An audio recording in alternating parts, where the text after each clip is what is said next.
Hello and welcome to Channel Sport this morning. It's great to have you join us again. I am Tayo Salam. This is what the show looks like. Starting off with great news coming from the World Under-20 Athletics Championships in Nairobi, Kenya, where Nigeria placed third. Also on the program, Nigerian striker Taiwo Awoniyi makes it 2 goals in 2 games in the German Bundesliga and 4 overall to start the season. Also on the show, still talking football, London is blue for the first half of the season as Chelsea beat Arsenal 2-0 at the Emirates. There you go. First London derby of the season goes to Romelu Lukaku and Chelsea, the blue side of London. Oyewuchi Nwachukwu joins me on this, what is supposed to be an amazing trip across the world of sports. Good morning, Oyewuchi. Good morning, Tayo. It's good to be here once again. Always great to have you. Always great to have you. I mean, quick one on London being blue. Surprise? Well, no surprise. I mean, the gulf between the two teams, Tayo, is massive in terms of experience and quality. True. You know, Arsenal were hard done by injuries and they couldn't get Ben White because of coronavirus issues. Yeah. They lost Thomas Partey during the pre-season friendlies, and you know, there was no way they could match Chelsea in that game. You know, Chelsea were oozing a lot of quality. Yeah. So for every pundit, I mean, if you put your money against Chelsea, we must have lost. A brave man. Yeah. All right, then we'll leave that game till later on the show. We'll be doing a comprehensive review of the match as well as other games that were played in the English Premier League. But before then, let's give you a slice from the boxing world. Manny Pacquiao made a comeback to boxing over the weekend. As a matter of fact, early Sunday morning around 2 a.m. against Udernis Ugas. And a lot of analysts thought Manny Pacquiao would make easy work of his Cuban opponent. But guess what? That wasn't the case. Pacquiao lost via an unanimous decision. And afterwards, he's been talking about perhaps this might just be the last time we saw him in the ring, or we see him in the ring. And were you surprised by this fight? The fact that Pacquiao lost against you guys?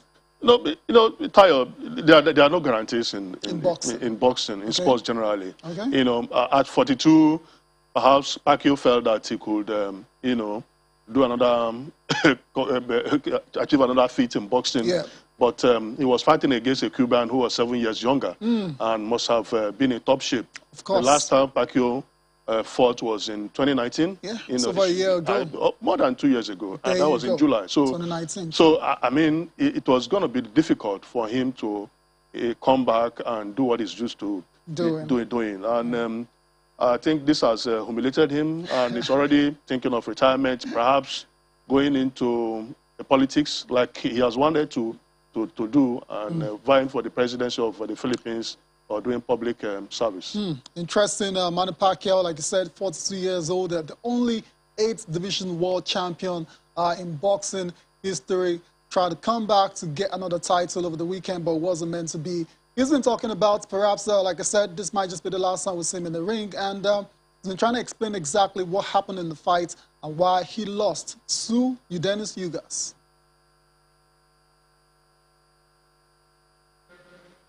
You might not see Manny Pacquiao again to fight in the ring. I don't know, but for how many decades, I'm so happy with what I have done in boxing. And in this sport, this is my passion. That's why I'm still here, keep on fighting at the age of 42. I'm enjoying it, but you know, sometimes you have to think about the response of your body. My 2 legs is cramping. I cannot move. That's why I cannot move around. I can, you know, in early days, I can easily move and outbox him. You know Manny Pacquiao. But this time around, it's like my 2 legs is tight and hurting me in second round until 12 rounds. So. The Pac-Man trying to rationalize, trying to explain what happened in the fight against Udernis Ugas. That was for the WBA Super welterweight title of the world. Pacquiao looks like Father Time is calling. I mean, it's one thing no one can defeat. When that time comes, as you age, I mean, there's certain things you used to do when you were younger where you can no longer do them. And in a sport like boxing, it's going to be very, very clear for your opponents to see. Absolutely.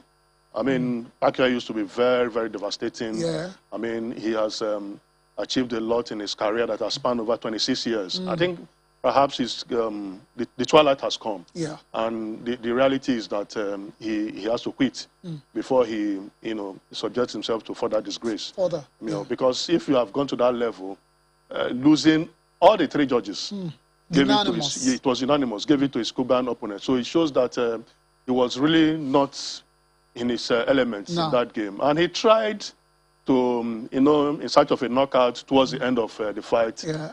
But before that time, the Cuban had already gone unassailable point against him. So for him, we love him so much. Yeah, we do. Maybe it's high time he goes into politics. Already a senator in, the Philippines. So. Yeah, but we're hearing that he might actually be going for the big one later on. Why not? Why not? Yeah. He's a very popular character. And he has done so much for the people of the country.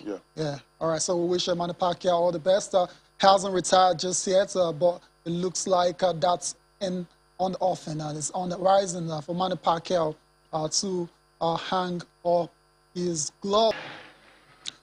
5th title of the season for Aisha Buhari, 13 and counting, because with the way she's playing now, I don't think anyone will bet against her from running up the numbers to perhaps 30 before it's all said and done. That's it for tennis for now. Of course, like I said, US Open starts in about a week from now. We're going to be giving you a comprehensive preview of that competition. For the guys, we already know there's no Nadal and there's no Federer, so perhaps it's another opportunity for none of those top 3 guys to win the competition. Last year was won by Dominic Thiem, who was unfortunately ruled out as well too because of injury. Let's move on from tennis now. Let's talk about the Paralympics, which is going to start tomorrow.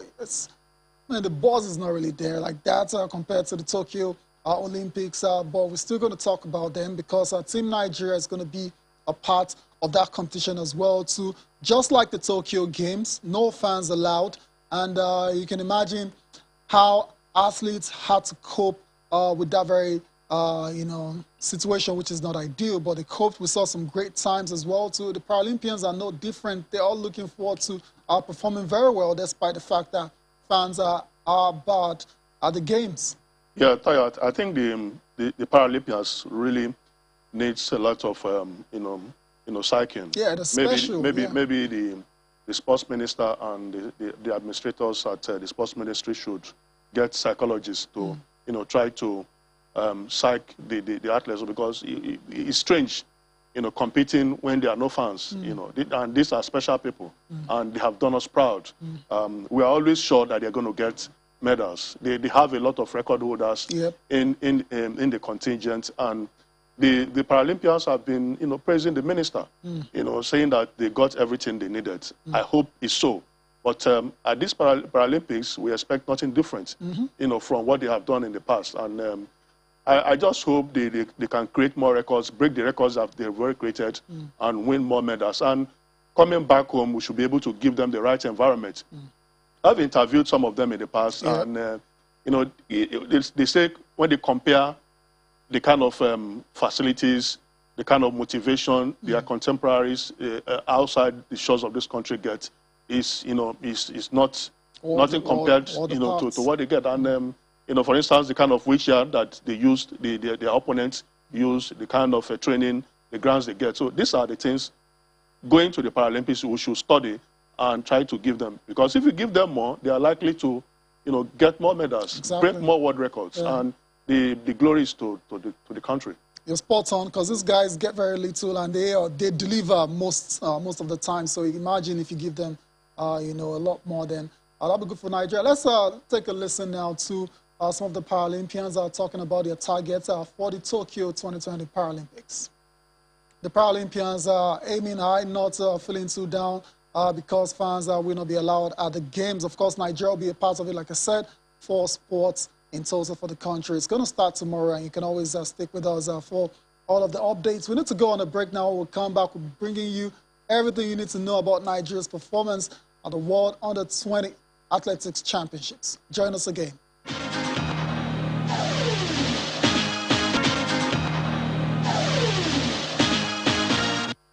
Welcome back to Channel Sport this morning. It's now the time to tell you about Team Nigeria's performance in Nairobi, Kenya. They went, they saw and conquered. It must be said, they came third at the World Under-20 Athletics Championships. A record-breaking performance for the country. It's safe to say the future of track and field is very bright. At the moment, that's the medal table for you, the final one. The top 5, Kenya, unsurprisingly, dominating once again because of the long-distance races. They finished with 60 medals in total, 8 golds, 1 silver, and 7 bronze medals. Finland are second with 4, 1, 0. That's 5 in total, winning less than Nigeria, but Nigeria placed third because we won 4 gold medals and 3 bronze medals. Ethiopia are third, and Jamaica are fifth. And let's take a look at the Team Nigeria medalist, and I'll get his thoughts afterwards, starting with perhaps the most surprising of all, Udodin Wuzurike, 200 meters goals, coming into this competition unheralded and absolutely stunned the Botswanan to first position. There's also Imalbong Uko, no surprises about that one here, 400 meters gold medal. What an athlete and what a prospect. 4x400 meters women's relay, that was another gold medal. 4x400 meters mixed relay, another gold medal. Chinchere Nnamdi won javelin for the country. Won bronze in javelin. That was the first field event in 19 years.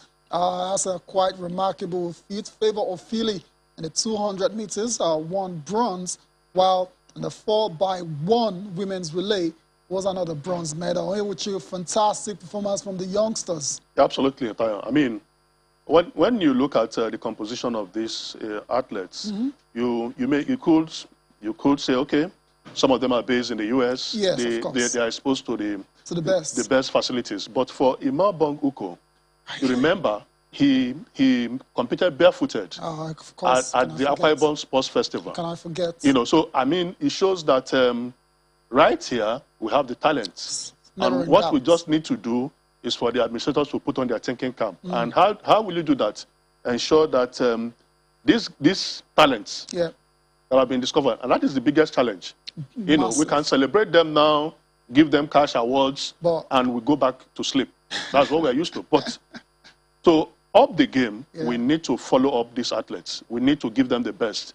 We need to, the ones that are interested in furthering their education, we support them and ensure that they combine, since they are already talented, they have shown it at this level, they combine both education and competing for the country. You know, so it's a huge challenge. But while we celebrate them, while we are happy that, like you said, this is a record-breaking performance for the country. I think for in the 200 meters, it was the last time we won was when Obikwalo competed at the under-20, and it's been a long time. Ages ago. You know, and later he switched allegiance to Portugal. So because of a lot of these problems. So we don't want these talented athletes to along the line switch allegiance, because if they get frustrated, they could be tempted with juicy offers from countries who are ready to give them everything they want. So for the sports minister, I know that he's already thinking of the next step. The next step is to ensure that these athletes get to the podium at the next Olympics in Paris. It's a lot of work. It's a lot of work. Yeah, but it's achievable. Yeah, of course, very achievable. We've seen athletes in the past winning this competition, going on to be gold medalists and world champions at the Olympics as well, to the likes of Noah Lyles, Dina Asher-Smith, Katrina Johnson-Thompson, Nigel Amos, Faith Kipyegon as well, to won this competition a few years ago, LaShawn Merritt, and the great Usain Bolt as well. So I mean, this is the first bit. The talent is obvious. They're winning at this level. Now they need to take it to the next level, and to do that, a lot of work must be put in by the authorities, and that's led by the sports ministry, because that's what they're there for. It's the Ministry of Youth and Sports Development, right? Now they've discovered this great talent, and it's time to take it to the next level. Paris is not too far away. Yeah, it's not too far, Tayo. And You know, the problem here is we have to lay it bare. This regime is obviously going to end in 2023, and perhaps the sports minister may not be around. But you can still do the best you can. You know, lay the foundation, ensure that these athletes get the best to, you know, get to the peak of their career. We can only say the truth here. You know, try to set the agenda. When they are not doing the right thing, we say it. Of course. And make sure that the athletes get what they deserve. You know, I think there was an issue about the cash reward, and it was immediately addressed. You know, some of these athletes are already in college, and you know how the policy there in America, they don't allow cash rewards. They feel that these athletes should be allowed to develop mentally. They should be allowed, since they already have scholarship, they don't need cash rewards. So I think along the line, we should know how to do the right thing at the right time. But thank God they've been able to correct that issue.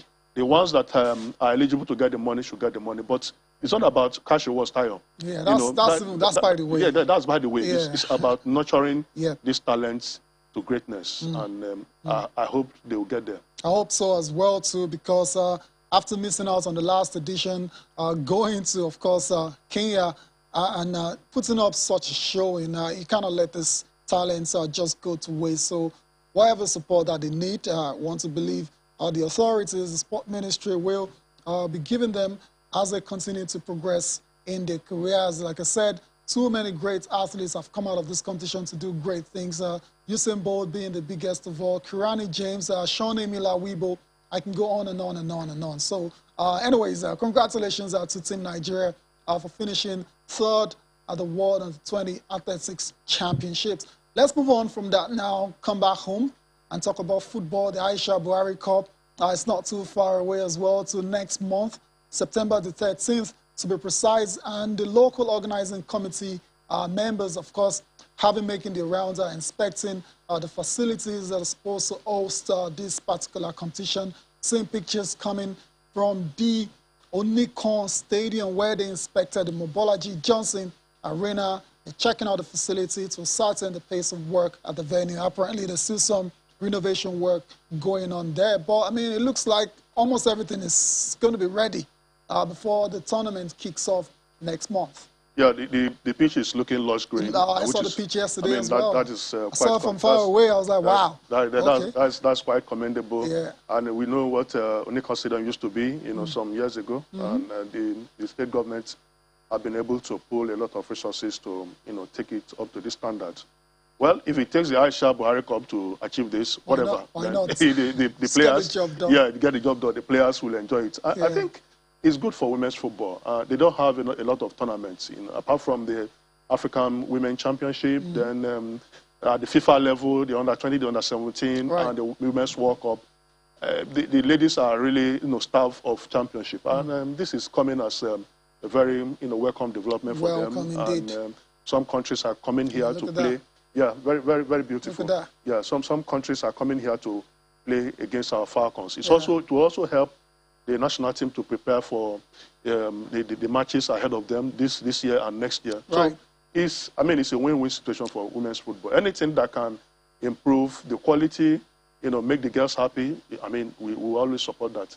You're spot on. Win-win situation, win for the Falcons, a win for facility development in the country as well. Anyways, let's take a listen now to the LOC members speaking after the inspection tour of the Mobolaji Johnson Arena. A lot of the work that needs to be done will be done. The stadium, as we see it, we are pretty confident going around today that it will be ready for the competition. Even parts that are not ready, that won't be 400% ready, are not parts that are not that are crucial to the success of the competition. We have the pitch, as you can see, lush green. You've seen the seats, the stands, we've seen the dressing rooms, we've seen all things that really require for us to have a successful program already in place. The finishing touches we put in place between now and the end of the 3 weeks' time. Look at the ambience. This will totally add to the color and the physical presence of the fans that will be here. The girls or the women come in here, they take a look at this pitch and they know this is a pitch to play good football. They look at the environment, they know that this is the heart of Lagos and that they need to give Lagosians good football. This is what we want for women's football. Give us the environment, give us the facility, give us the crowd, invest your emotions, connect with the game, and then you have good football.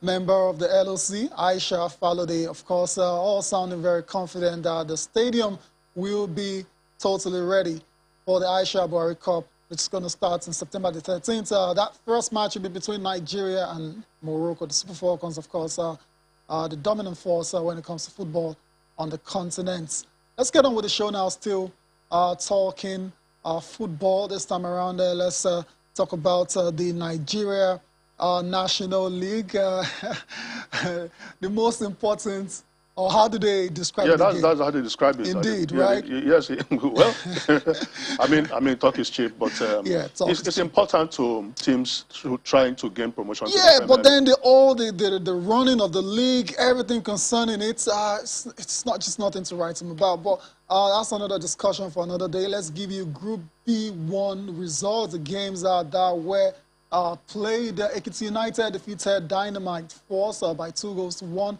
Was goalless between Calabar Rovers and Shooting Stars. Shooting Stars are trying to come back into the NPFL. Osun United 2-1 over Go Round FC. Nnewi United played a 1-0 draw against Nilayo, while Vendreza was a 3-0 victory. Of course, it was a walkover over Delta Force. I mean, those are the kind of things I'm talking about. Walkovers, violence here and there. Anyways, teams that are through to the promotion playoffs in Group A1, it's Gombe United, while in Group A1 still, there's also El Kanemi Warriors, Niger Tornadoes in Group A2, along with DMD FC, Shooting Stars in Group B1, along with Ekiti United. Yeah, this apart from DMD FC and Ekiti United, yep. Gombe United, El Kanemi, Niger Tornadoes, Shooting Stars have been in the Premier League, and you know they are very known faces. So maybe the DMD could fasten their chances. But Tayo, I think I want to agree with you that the organization of the NNL this season has been the shambolic. At a point, they had to postpone, they had to halt games.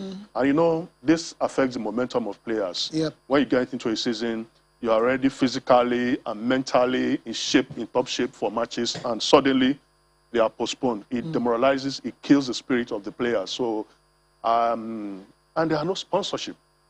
They used to have sponsors, but now they don't have. So I really don't know. This is it's an open invitation for teams to do whatever they like. Yeah. We saw what happened when Insurance played Remo Stars recently, and you know it was funny. Our players were trying to scale the perimeter fence. They were escaping from rampaging hoodlums. You know, so these are the issues we don't like seeing. It doesn't give good impression of our league. And how do you want sponsors to get interested if they see all these things happening in the NLS? So going forward, I think the organizers should try to be decent, try to do the right thing, and ensure that they package a product that sponsors will want to identify with. But since they're already in the playoff, what can we do? We wish all the teams well. Maybe about two or three teams are remaining to get to the playoff. Then they play the Super 8. The 4 teams, without the 4 top teams, will get to the Premier League and that. So that we can put a wrap on this and move forward. Put a wrap on it and start all over again, and hopefully start on a very good note. Of course, fans of Shooting Stars will be hoping to see the team back. And they have a very brand new stadium now. There you go. So you can imagine playing NNL in that kind of stadium, while you can be hosting the likes of Aimba and Rangers in a beautiful stadium. Indeed, let's move on, still talking football. Let's go to England and give you results from the Premier League games that were played yesterday. The biggest match, of course, was between Arsenal and Chelsea. And like when you said at the start of the show, the result was never in doubt because Chelsea came into that game in great form, while the Arsenal have been struggling right from pre-season.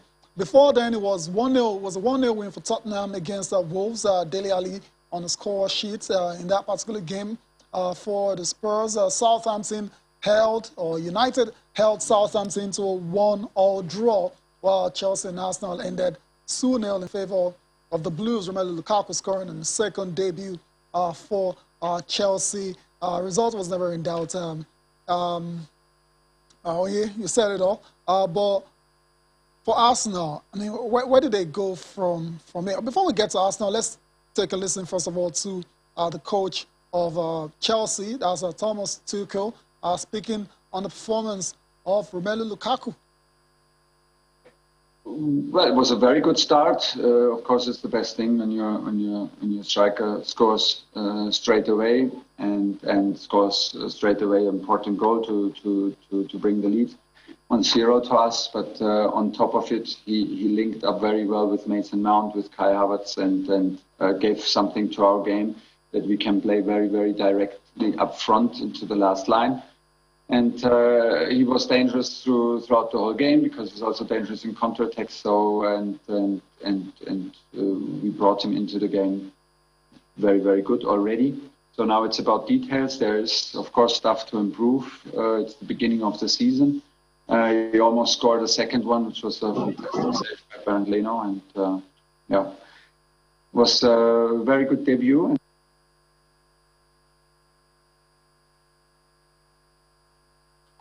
Well, I certainly see a team that in the second half they kept trying, they never gave up, and their attitude was exceptional. It's always tough losing at home 2-0 against the opponent that we were facing when they are able to perform at the level that they did today, collective and individually, makes things really hard. But something that is clear that they never gave up. Even the crowds tried to push them, and we tried to fight right until the end. It's really challenging at the moment. We are missing 9 players, and the majority of them, there are big senior players. It's what we have. We put out there a team that it would be probably unprecedented in the history of this football club. But credit to the boys, how they're trying, the passion that they are trying to bring to the team. They are playing with a lot of courage in this situation, which is not tough, you know, when the highlights are on you, but they are trying their best, and at the moment it's not enough to win football matches. Not enough to win matches. 2 losses from 2 for the Gunners to start the season. As a matter of fact, Arsenal end the day in the relegation zone after more than 1 game of the season for the very first time since August 1992. Also, in their 118th campaign in England's top 4 tiers, Arsenal have opened the league season with 2 defeats and no goals after 2 matches for the very first time. So things are not looking very good for the Gunners, but it's still a very long season. Arteta sees some positives in that game. I don't know if you agree. Yeah, did Arsenal do anything to make you feel going forward they might just return to being a good side? Yeah, I really pity Arteta. He's really under pressure, and understandably, like you said, they have not scored any goal. I mean, if they are losing and scoring, then it would have been, there could have been a glimmer of hope that as time goes on, they are going to overcome their challenges. But it's looking very dicey. You know, in the opening remarks, Thomas Partey is injured. Ben White could not make it. They've not been able to get Aubameyang to be in the form that he used to be. He's a shadow of himself. And these are players that over time have lifted the game of Arsenal. So I don't know how he's going to do it. But if you are talking of positive, maybe in the first 5 minutes of the game, they show some flashes, they move the ball quickly. But when you are playing against an experienced side, they know what to do. They know when to switch the gear. They know when to score. And when they come out, they go for goals. So Arsenal, this season, they need a lot of maybe miracle to see them through. Already. Yeah, to see them through. They are really, really down. And when you look at the bench of Chelsea and Arsenal, you see a lot of disparity, Tayo.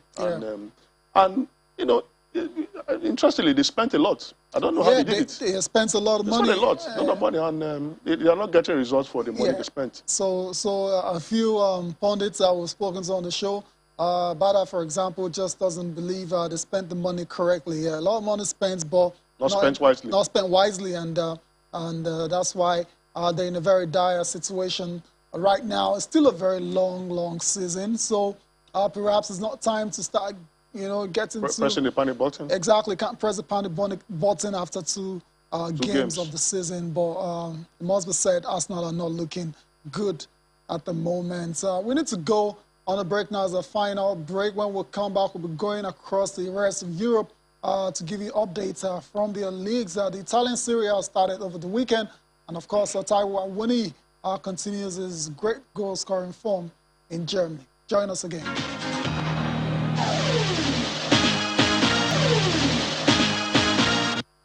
You're welcome back. Time to go across the rest of Europe and see what went down over the weekend. Starting with the Spanish La Liga, some very interesting results for you. Atletico Madrid 1-0 over Elche. Very tight and difficult game for Atletico, but they managed to get all 3 points. Elsewhere, it was Levante and Real Madrid playing a 3-3 draw. Vinicius Jr. coming off the bench to score 2 late goals to salvage a point for Real Madrid. Barcelona also dropped points against Athletic Bilbao and had 1 apiece. Memphis Depay scoring the equalizer for Barcelona. Let's go on to Italy now and talk about Juventus and Udinese. Yes, Juventus and Udinese ended 2 apiece. Cristiano Ronaldo thought he got should have been the winner at the end of that game, but Vieira said no. Napoli 2-0 over Venezia. Our guy got red carded in that game, Victor Osimhen, but luckily for him, his team were able to get all 3 points, so he won't be in too much of a trouble this morning with the coach Luciano Spalletti. Roma was a 3-0 win for Jose Mourinho against Fiorentina, so winning start to the season for the special one in Syria. What do you think of some of these results? Let's go to Germany quickly. Germany, Hoffenheim and Union Berlin ended 2 apiece. Taiwo Awoniyi on target once again. Bayern 3-2 over FC Cologne. You saw that match during our break. Yeah, in the Italian Serie A, there was this story that Cristiano Ronaldo asked to be benched. Yeah. He was not too happy that he was offered to Man City for 25 million pounds, and he came in the second half, thought he scored what would have been the winning goal, but it was not to be. Then Napoli, Venezia, everybody knew that Venezia were decimated. They had some issues. About 8 regular players, could not make that game. But it became an anticlimax when Victor Osimhen got a red card in the 23rd minute for purportedly punching a player. But I saw that video, Tayo. I think would that have amounted to a violent conduct? I think it's harsh. Yeah, I think it was harsh. But Osimhen has to be... He's got to be careful. Yeah, he has to be careful. Now he's a star. He's a superstar. So he needs to control himself. He needs, a lot of, psyching, counseling, so that he will not be at the end of, the manipulation of the opponents. When they know that you are very temperamental, they could work on that, try to touch you, try to provoke you, to get a red card. You can imagine if it was a top team in the Serie A. So, but thankfully they were able to get the result. So it could not. Maybe it would not really matter. But when you look at it, the flip side, Tayo, I think it's also good for us. It's going to be fresh for the Nigerian World Cup qualifier. Fresh and rusty. No, not rusty. Not rusty. It's going to be his games. Come on, you want your players coming into qualifiers firing on all cylinders. But I see where you're coming from as well. So, AS Roma, Jose winning start. Yes, Tammy Abraham got us talking, 2 assists, got a standing ovation when he was substituted. And he even had a shot that hit the crossbar. Everybody's going to be talking about Jose Mourinho, anywhere he goes. So all eyes will be on him. So it's a good start for him. At Roma, getting a 3-1 victory in his first game. So let's see how he navigates the rest of the season. Interesting. Fiorentina, very, very decent side. So that game was was tough for Roma, but they found a way to win. In Germany, let's quickly talk about Taiwo Awoniyi, once again scoring 2 goals in 2 games in the Bundesliga, 4 overall for the season. With this kind of form, it'll be very interesting to see if General gives him an invite for the upcoming matches. Surely, I mean, he has put himself in a good position to get an invite to the national team. And Tayo, you know, I said it here a month ago that Awoniyi has to, you know, tie down a contract, not going on loan every season, so that it doesn't turn out to be like an Nnamdi Duamadi who was loaned into oblivion. So now he has a contract, you know, a long-term contract with Union Berlin. He played for them last season, and he's scoring. You know, the consistency is there. He's in top shape, and he's likely going to take that form to the national team if he gets invited. So, Genotro, now we'll have some worries, you know, looking at the strikers to invite to the national team, if you are, you know, judging by current form. By current form, I wouldn't use current form. Surely is up there, you know, for Nigerian strikers in Europe, and we'll see. It'll be very interesting to see the composition of that Super Eagles list. But I'll continue to wish Taiwo Awoniyi all the best. More goals, hopefully. Stay consistent. After going on loan for 7 different times, now he's got a home.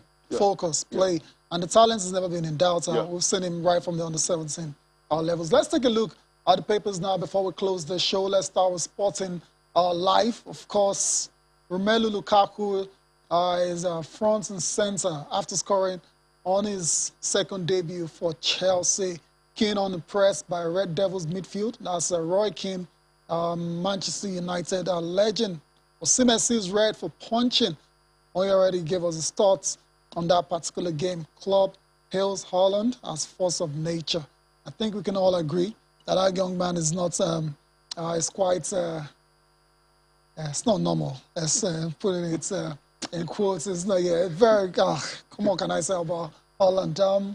What else do we have on Sporting Life? Ronaldo has to be benched for Juventus' opening game of the Serie A. We talked about that already. Wolves versus Tottenham. Kane comes off the bench in that particular game. So, but the transfer window is still open. So very open. Anything can still happen. Exactly. So Spurs fans that don't jubilate just yet. Barcelona less feared without Messi, of course. Yeah, of course. Normal. Understandably. Understandably. I want his goal secures a draw for 10-man Union Berlin. Team Nigeria finished 3rd with 4 gold medals at the World Junior Athletics Championships. Let's move on to Sporting Life, Sporting Sun rather. Osimhen sees red, of course, talked about that already. Dele Alli's penalty sinks Wolves. Lukaku, Chelsea, compound Gunners, Wolves, okay. Wolves, 5-year deal with Chelsea suits me.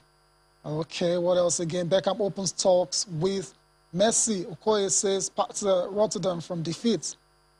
Nigerian players are still doing well. The goalkeeper was in great form. Yeah, Maduka. I mean, it's good that they're great form, you know, going into the World Cup qualifiers, and I hope that he replicates the same form for us.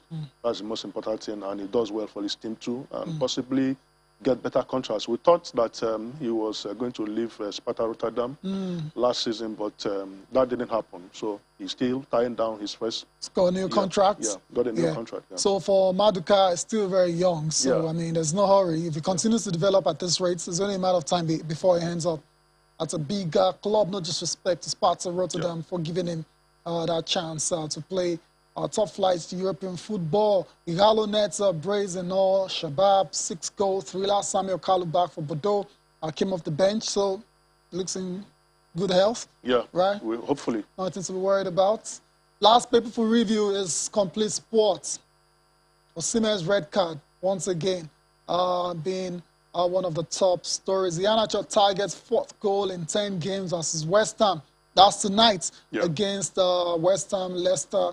We'll see, hopefully, Kelechi Iheanacho can get on the score sheets for the first time this season. Gerrard, Hales, and Perez, Haribo, and Rangers win. Haribo wasn't good from the result. He scored a good goal against Ross County. Yeah, he scored. I mean, against Ross County, after losing on August 7 against Dundee United. Unexpectedly, they had to dig deep and secure the result. You know, last season they had a decent run. They were unbeaten throughout the season. So I mean, so much is expected from them, and they did that against Ross County. And Aribo scoring also, you know, trying to impress the manager and do his bit for his team. Yes, one of the players I would expect to depend on as Nigeria begins World Cup qualifying campaign. Sure bets in that midfield, right? Yeah. Indeed. Still on Complete Sports, club hints a Liverpool move for Holland. World Athletics Championships, Team Nigeria finished 3rd.